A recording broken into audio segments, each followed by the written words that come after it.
你唔俾晒，咁你真係失敗啦，你係 loser 啦。咩可以唔打扮？平等不絕對，終究會導致呢個絕對不平等。我嘅暴論就係冇錢就唔好冇拍拍拖。咁當然我覺得無論係男仔同女仔都好啦，執正自己係一個好基本嘅。冇錯，禮儀。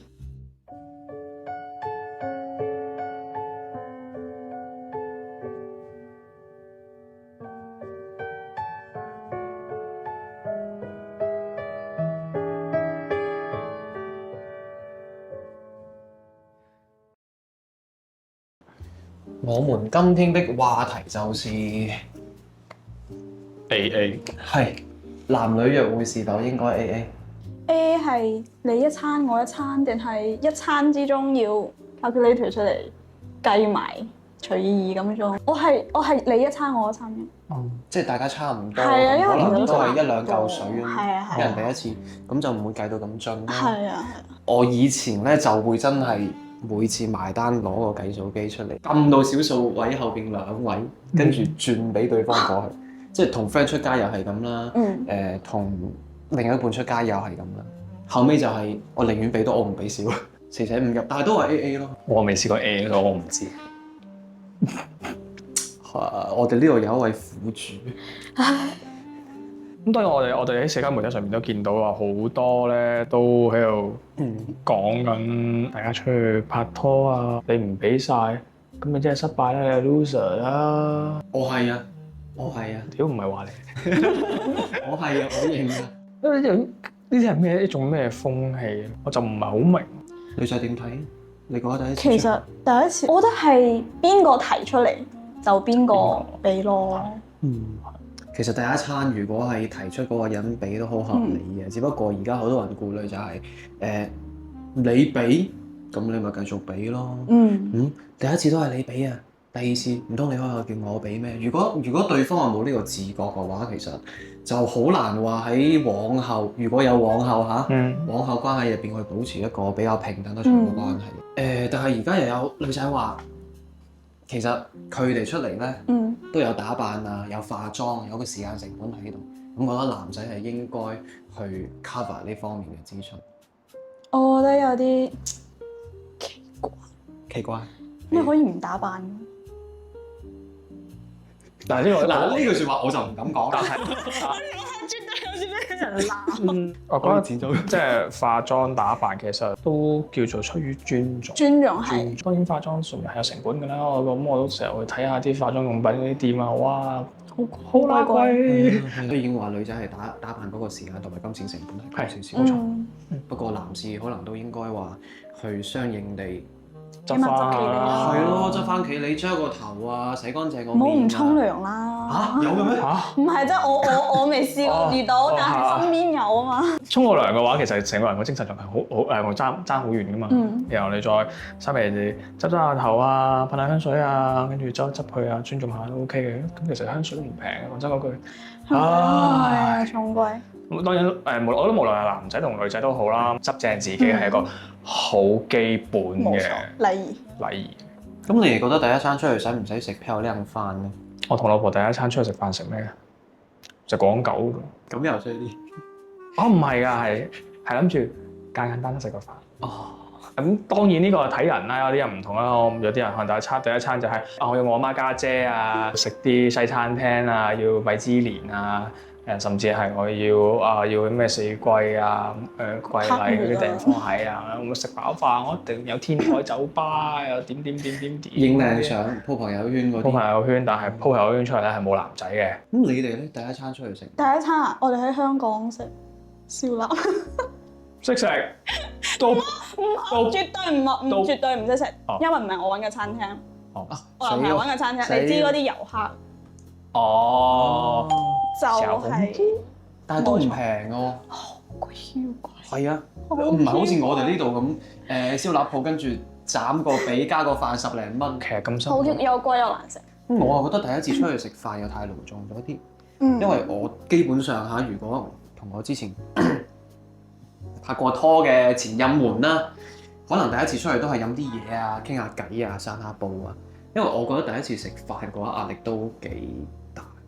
因為食飯太正式嘅場合，可能大家都要打扮下，咁大家心理壓力都會有啲大，跟住可能又要揀餐廳，又問人話，喂，呢間得唔得啊？嗰間得唔得啊？有啲負擔，所以我寧願去揾間 cafe 去傾偈。你有冇試過咧？即係譬如約對方食飯，跟住咧你又譬如話我食意粉食唔食啊？我唔中意食意粉，我食飯啦好唔好啊？我唔好中意食飯，咁食麵啦，麵又太寡啦，切扒啦，我唔好中意食肉喎。唔試過咁樣，未試過。跟住考佢，咁你想食咩啊？求其啦，你中意啦，你揀啦嗰啲嘢。我前兩日我 stress 煲出嚟咧，我就同我老婆去學生飲茶啦。哇，手工點心，哇，好正，級卡仔。咁你哋係咪 AA 嘅？喂，咁結咗婚嘅話，其實結咗婚其實我覺得老公出晒，或者係偶然間老婆出一下，都正常。或者之前拍拖嘅時候咧，就有人提過一個比較折衷嘅方案，就係大家起一個共同戶口。咁你想抌幾多入去，就抌幾多入去。咁今個月譬如話你擺1000，我擺1000，咁食飯我哋就碌嗰張卡。呢個係一個好好嘅方案，即係避免你每次都要除開咯。當然呢個係即係可能拍到中後期階段。但係呢種我覺得係偏向以後會建立更加穩定嘅關係。冇錯。建立個更加穩定嘅關係，確實係有未來嘅。你再去考慮呢樣嘢，如果唔係嘅話，就人財兩空。係。如果第一眼冇未來嘅話，兩個都唔想俾，兩個都唔想俾㗎。係啊，因為而家好多人提倡話7-3啊、4-6啊，即係咁分開，可能男仔出大頭啊嘛。我有個暴論嘅，因為我拍拖不嬲都係 AA 嘅，平等不絕對，終究會導致呢個絕對不平等。你一開始有60-40啊、70-30啊，慢慢你積埋，其實你始終都係一個可能大家心理唔平衡嘅關係。但係你又唔可以話我請晒，因為你想話我都有出㗎咁啊，係咯。咁大家覺得如何咧？即係可唔可以接受到話出大頭或者細頭呢種設定？得嗰句啦，我係冇所謂嘅。因為你未 A 過啊嘛，我未 A 過。我話冇乜所謂，好慘，冇話慘唔慘嘅，即係自己接受到，睇佢願唔願意，你情願睇對象係邊個？睇人，睇人係邊個咯？咁我覺得係冇乜所謂。咁我如果係要我出晒嘅，咁我出晒咯。咁你話你願意出少部分嘅，咁咪出少部分咯，我都冇乜所謂。最緊要你接受到，接受唔到就咁飛咗佢咯。咁係啊。冇啩，唔係即係接受唔到就傾一傾咯。接受唔到去協商下咯，係咪啊？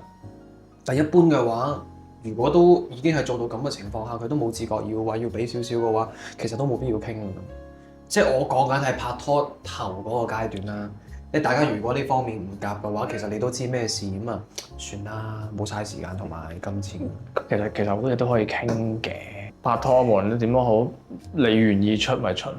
我成日都覺得嗰句嘅，你出嘅錢你都係可以揾翻嚟，你唔係揾唔翻呢嚿錢嘅。係，或者咁講啦，冇能力俾就冇夾硬嚟俾，就唔好出。冇錯。係，即係睇你自己對呢段關係嘅一個預期係如何。冇錢啊，安信兄弟咁。中高借錢緊要，唔係俾錢中㗎。咁當然我唔係好提倡大家攞咩花唄啊、信用卡啊、咩網貸啊，甚至去銀行借款、借錢問人借錢去為咗去拍拖去經營嗰啲所謂嘅關係，其實真係學撚咗你。我嘅暴論就係冇錢就冇拍拖，即係唔係話絕對嘅數目有幾多啦？譬如話我大學生啊，一個月幾多生活費我先可以拍拖？唔係講緊呢啲，而係話你覺得自己有壓力嘅時候，你就唔應該去做呢件事。即係唔好等拍拖成為自己嘅負擔。其實我真係唔建議嘅，你拍拖係大家開心嘅。如果你拍拖係成為咗你嘅負擔，會令你會有啲憂慮你嘅資金啊，甚至係你出咗呢嚿錢，你會都係會憂慮你嘅感情啊。咁我覺得得不償失。顧掂好自己先咯。係咯，顧掂自己先啦。希望大家即係無論 A 定唔 A，俾得起，俾得起咪 A 咯。咁我覺得大家即係其實社會進步咁，大家嘅思想都可能會唔同啊。可能以前會習慣開就係男仔俾晒啊，或者點樣樣咁。大家如果係開始有呢種 AA 嘅思維嘅話，咁 why not？其實一件好事嚟嘅，即係大家都有揾錢，大家都有工作，係咯，大家都有自己嘅人生，咁大家可能都可以承擔呢個財務責任啦，喺一段關係入邊。咁咪成日有人講話男女平等咩？咪 AA 咯。嚇！我驚俾人鬧。好容易。所以我係絕對支持男女平等嘅。我絕對支持 AA。咁當然，如果你哋嘅關係唔係單純話各個方面都平等嘅，譬如話你喺某方面提供咗一啲價值俾對方，情緒啊、其他樣啊，或者咁對方心甘情願俾，我覺得其實大家都冇資格去評判啲咩，大家就唔好對他人嘅關係咁大嘅一個，即係有咁大一個控制慾望啊。我 po 喺上網，哇！呢個男仔同我 AA 喎，下邊話姊妹仲留住佢過清明咩？係嘛？即係分啦。可能每個人都有每個人嘅標準。咁 A 定唔 A，自己開心，自己開心就 OK 啦。